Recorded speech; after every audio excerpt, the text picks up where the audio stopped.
खूप लहान अक्षरात आहे, आपल्या सगळ्यांच्या हातामध्ये, पण वाचता येते आणि त्यात स्पष्टपणे लिहिलेलं आहे, एका साईडला ओलाचा रिक्षा परवाना अर्ज नाकारण्याचं पुणे आरटीओ यांचं पत्र आहे 20 एप्रिल 2023 आणि उबेरचं सुद्धा त्याच तारखेचं रिक्षाचा परवाना नाकारल्याचं पत्र आहे मागच्या वर्षीचं.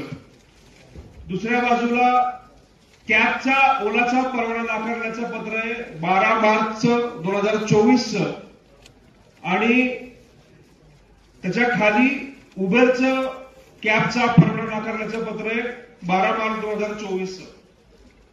आश्चर्याची बाब अशी आहे की जवळपास 1.5 वर्षापूर्वी ज्या कंपन्यांचे ऍप्लिकेशन म्हणजे त्यांच्याकडे लायसन्स नाहीये, लायसन्स मिळण्यासाठी त्यांनी जो अर्ज दिला होता तो अर्ज 1.5 वर्षापूर्वी रिक्षाचा ओला उबेरचा दोघांचा पुण्याच्या आरटीओनी कॅन्सल केला, रद्द केला आणि 6-7 महिन्यापूर्वी कॅबचा पण अर्ज रद्द केला.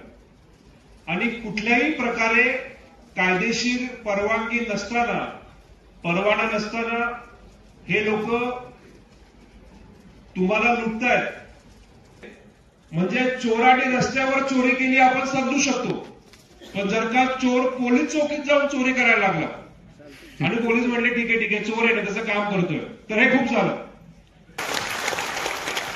सगळं आपल्या बाजूने, भारतीय संविधान आपल्या बाजूने आहे, कायदे आपल्या बाजूने आहेत, सर्वोच्च न्यायालयाने दिलेला निकाल आपल्या बाजूने आहे, मुंबई उच्च न्यायालयाने दिलेला निकाल आपल्या बाजूने आहे, केंद्र सरकारचा कॅब अॅग्रिगेटर गाईडलाईन ही सुद्धा आपल्या बाजूने आहे.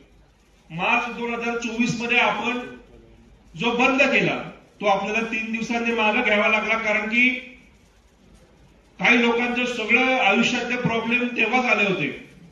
त्यांच्या घरातले ऍडमिट झाले होते, त्यांचे हप्ते संपले होते, ज्यांच्या 10-10 लाखाच्या गाड्या आहेत त्यांना 3 दिवस बंद सहन करता नाही आला. पण तरी पण त्या 3 दिवसांमध्ये आपण या कंपन्या बेकायदा आहेत हे सरकारकडनं लेखी लिहून घेतलं, जे आज तुमच्या हातामध्ये ते तेव्हाच्या बंदचा सक्सेस आहे.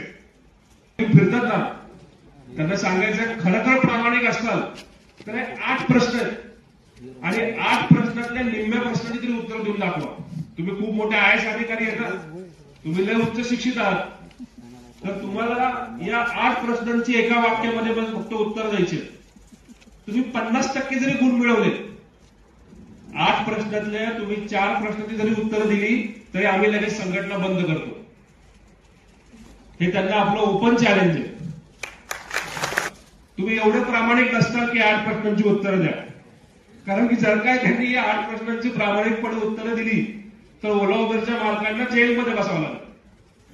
अशा काळामध्ये जर का या कंपन्यांनी सरकारवरती त्यांची जी काय पद्धत असेल ते पद्धत वापरून दबाव आणला आणि कायदे जे आज आपल्या फेवरमध्ये ते उद्या त्यांच्या फेवरमध्ये करून घेतले तर कोणीही,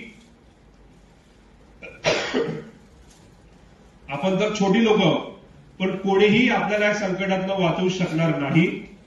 जोपर्यंत आपण सगळे एकत्र येत नाही तोपर्यंत आपले प्रश्न सुटणार नाही.